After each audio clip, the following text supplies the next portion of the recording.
Muito bem, amados, nós estamos aqui diante de um texto extremamente complexo, porque o apóstolo que escreveu essa epístola, ele trata aqui acerca da superioridade de Cristo em relação aos anjos.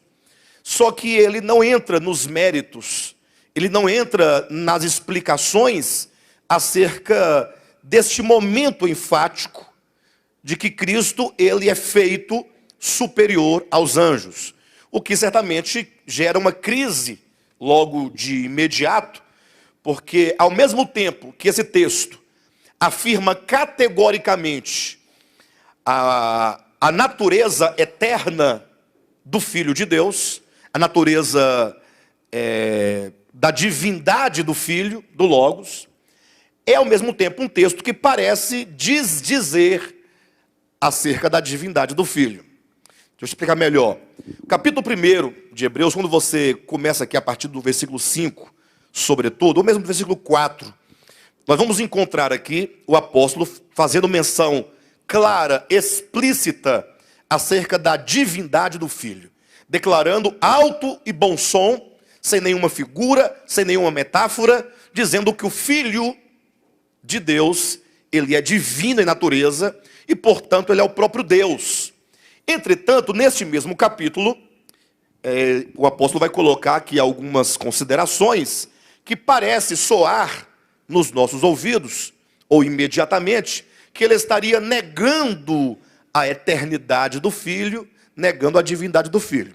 Vou mostrar para os irmãos essa aparente contradição, para que os irmãos, vendo essa aparente contradição, eu digo aparente porque não há contradição alguma, absolutamente, mas os irmãos vendo, nós vamos poder discutir e entender melhor este ponto, e sobretudo compreender por que o apóstolo trata dessas questões aqui no capítulo 1, tá bom?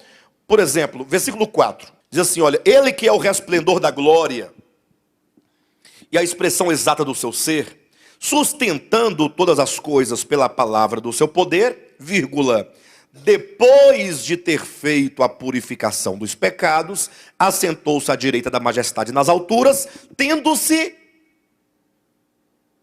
o que diz na sua Bíblia? Tendo-se tornado tão superior aos anjos, quanto herdou mais excelente nome do que eles. Ou seja, aqui o Filho é colocado numa relação de comparação aos anjos, ainda que seja uma relação de superioridade. Porém, é dito que ele herdou, né? Ele tornou-se superior aos anjos. Em que momento? Qual é o momento que o apóstolo aponta aqui? Olha o versículo finalzinho do 3.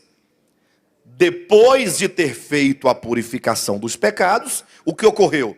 Assentou-se à direita da majestade nas alturas, tendo se tornado tão superior aos anjos, que herdou mais excelente nome do que eles. Então, no primeiro momento, o texto parece dizer que essa exaltação do Filho, esse posto que ele assume em consequência da sua morte e da sua ressurreição, seria, no caso, ele ter sido feito elevado em consequência da obra dele, o que significaria que ele não era antes disso. Os irmãos percebem que há essa aparente situação aqui ou não? Sim? Mas vamos prosseguir. Logo em seguida, a partir do versículo 5, ele começa a dizer exatamente o oposto disso. Porque ele diz assim, olha só, vamos pegar aqui o versículo 7.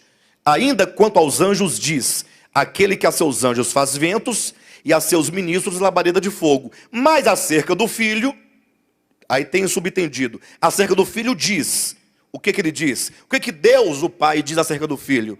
O teu trono, ó Deus, é para todo sempre. Então o próprio Pai chama o Filho de quê? De Deus. E ainda o versículo 6. E novamente, ao introduzir o primogênito no mundo, diz, e todos os anjos de Deus o adorem. Ou seja, se o Pai ordena que os céus e todos os anjos adorem ao Filho, ele não poderia fazer como se o Filho fosse uma mera criatura,